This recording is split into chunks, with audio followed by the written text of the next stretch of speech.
নামিয়ে নিচ্ছিলাম করে। আর এটা তো খেতে খুব সুন্দর লাগে। আর এর উপর থেকে আমি কিছুটা ধনেপাতা দিয়ে দিচ্ছি, দেখতে খুব সুন্দর লাগবে বলে।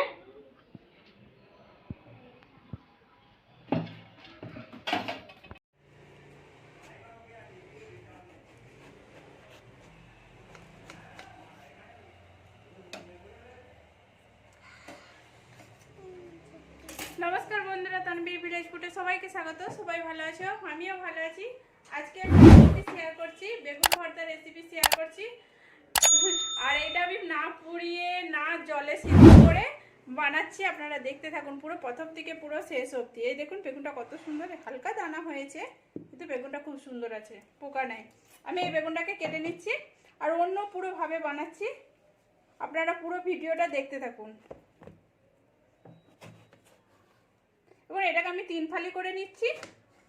এটাকে আপনাদের মর্জি, আপনারা 4 ফালি 5 ফালি করতে পারেন। আমি 3 ফালি করে নিচ্ছি এটাকে। এখানে আমি দুটো বড় বেগুন নিয়েছিলাম, বড় বেগুন দুটোকে কেটে নিয়েছি। এখানে 4টে আমি টমেটো নিয়েছি, টমেটোটাকে আমি 4 ফালি করে নিচ্ছি, কিন্তু পুরোটা কাটবো না, আমি অর্ধেকটা করে কেটে নিচ্ছি। এই দেখুন। আর এদিকে মাথাটা আমি কেটে নিয়েছি। এরকম করে 4টে টমেটো আমি কেটে নেবো। আমি এখানে কড়াতে এগুলো দিয়ে দিচ্ছি পুরো। এই দেখুন কড়াতে আমি পুরোটাই দিয়ে দিচ্ছি একটা একটা করে।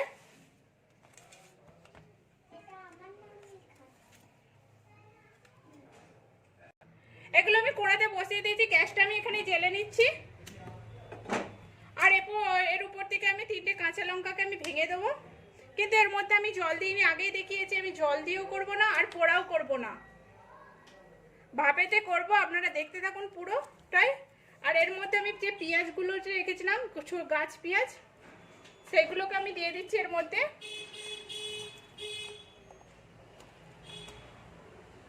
আর গোটা রসুন নিয়েছিলাম 4-5টা, সেই রসুনগুলোও আমি দিয়ে দিচ্ছি। তেল দিয়ে দিচ্ছি, এই 1 বাটি তেলের মধ্যে আমার পুরোটাই সবকিছু রান্না হবে।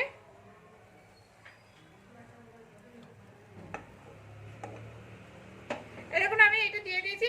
আধা বাটি হচ্ছে মানে তেল দিই না, আর দিলেও হবে, কোনো অসুবিধা নেই। আমি কেন নিচেটায় আর একটা যে ভাজবো সেইটার সময় তেলটা লাগবে। এখানে তেল দিয়ে দিয়েছি, স্বাদ অনুযায়ী আমি একটু নুন দিয়ে দিচ্ছি। এই দেখুন নুনটা দিয়ে দিচ্ছি, দিয়ে এবার আমি ঢাকা দিয়ে দেবো। এই ঢাকার ভাপেতেই সিদ্ধ হয়ে যাবে, মানে বেশ ভালো লাগবে খেতে।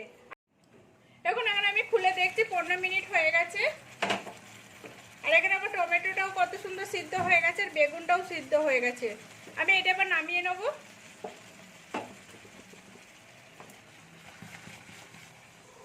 এখন আমি এটা থালাতে ঢেলে নিচ্ছি।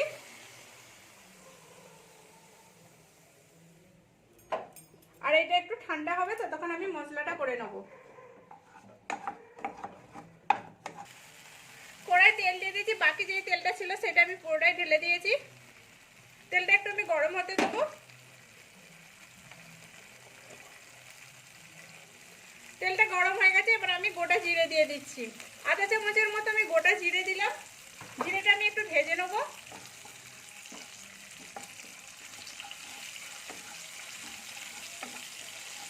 জিরেটা আমার ভাজা হয়ে গেছে, এবার আমি পেঁয়াজ কুচিগুলো দিয়ে দিচ্ছি।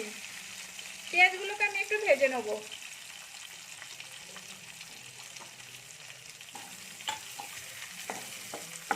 পেঁয়াজটাকে একটু লাল লাল করে আমি ভেজে নিচ্ছি। পেঁয়াজটা আমার ভাজা হয়ে গেছে, এর মধ্যে আমি একটু হলদি দিয়ে দিচ্ছি, আধা চামচের মতো। আধা চামচ হলদি দিয়ে দিচ্ছি। আর লঙ্কার গুঁড়ো দিয়ে দিচ্ছি 1 চামচের মতো।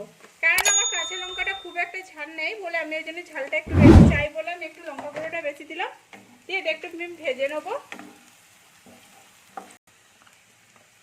এর মধ্যে আধা চামচ ধনে পাউডার দিয়ে দিলাম, আধা চামচ জিরে পাউডার দিয়ে দিলাম। আর স্বাদ অনুযায়ী নুন দিলাম। নুন দিয়ে রেখেছি, তবু একটু নুন কম পড়বে বলে আমি নুনটা দিয়ে দিলাম অল্প করে। দিয়ে এটা আমি একটু ভালো করে নেড়ে নিচ্ছি এর সাথে।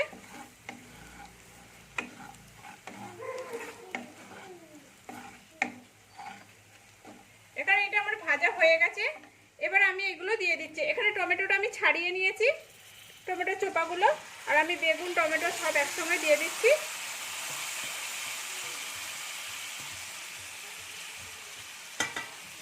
দিয়ে আমি এটা একটু খুন্তি করে করে থেতো করে নেব।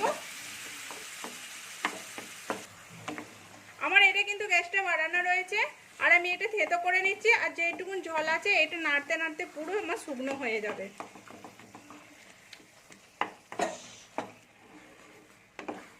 এই দেখুন জলটা অনেকটা কমে গেছে, আমি এটা পুরোটাই ঘেটে নিয়েছি পুরো। এবার আমি পেঁয়াজ পাতা যে রেখেছিলাম কেটে সেগুলো আমি দিয়ে দিচ্ছি।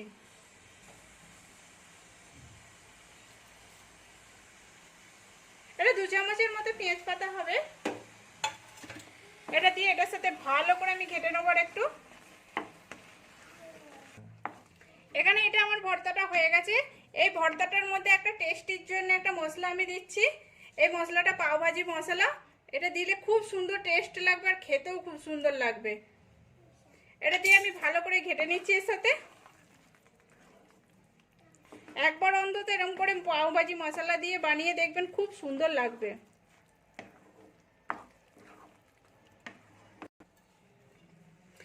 এর মধ্যে আমি ধনেপাতা কুচি দিয়ে দিচ্ছি। ধনেপাতা কুচিগুলো দিয়ে আমি পুরো ভালো করে ঘেটে নিচ্ছি। এবার আমি গ্যাসটাকে আমি বন্ধ করে দেবো। আমার এটা পুরো কমপ্লিট হয়ে গেছে। এখানে এটা আমার পুরো কমপ্লিট হয়ে গেছে। আমি এবার এটাকে নামিয়ে নিচ্ছি। এই দেখুন পুরোটাই নামিয়ে নিচ্ছি এরকম করে। আর এটা তো খেতে খুব সুন্দর লাগে, রুটির সঙ্গে খেতে এত সুন্দর, রুটি কিংবা ভাতের সঙ্গে খেতে খুব সুন্দর লাগবে। আমি তো আজকে রুটি বানিয়েছি এটা খাওয়ার জন্য।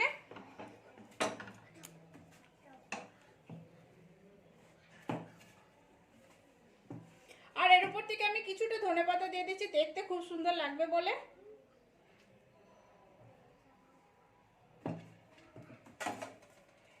এরকম করে বাড়িতে বানিয়ে দেখুন কেমন হয়েছে, সেটাও কমেন্ট করে বলবেন। ভালো লাগলে লাইক করবেন, শেয়ার করবেন, সাবস্ক্রাইব করবেন আর পাশে থাকবেন। এই দেখুন এটা রুটি কিংবা ভাতের সঙ্গে তো খুব সুন্দর লাগবে, গরম গরম তো